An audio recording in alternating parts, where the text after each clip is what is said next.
ইমানের দৌলত সিনার মধ্যে ধারণ করে বলতে পারি এই পৃথিবীর সব আদর্শগুলোই হচ্ছে না পাক, একমাত্র আপনার আমার নবীজির আদর্শটাই হচ্ছে পাক। কেমন নবী আমার, সেই নবীর কেমন আদর্শ আল্লাহ পাক বলে দিয়েছেন, লাকাদ কানা লাকুম ফি রাসূলিল্লাহি উসওয়াতুন হাসানাহ। হে জগৎবাসী, তোমাদের রাসূলের চরিত্রের মধ্যেই রয়েছে গোটা মানব জাতির জন্য উত্তম আদর্শের নমুনা। সুবহানাল্লাহ, এমন একজন নবী আমরা পেয়েছি।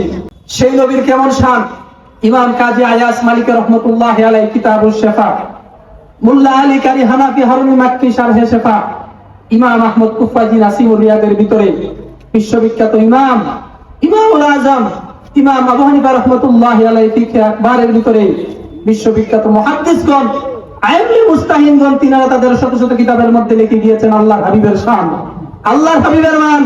আমার নবীর মাথার চুল মুবারকের আগা মুবারক হইতে পায়ের নখ মুবারকের আগা মুবারক পর্যন্ত অল বডি মেশকে আম্বর আতর দ্বারা বেষ্টিত। আল্লাহু আকবার।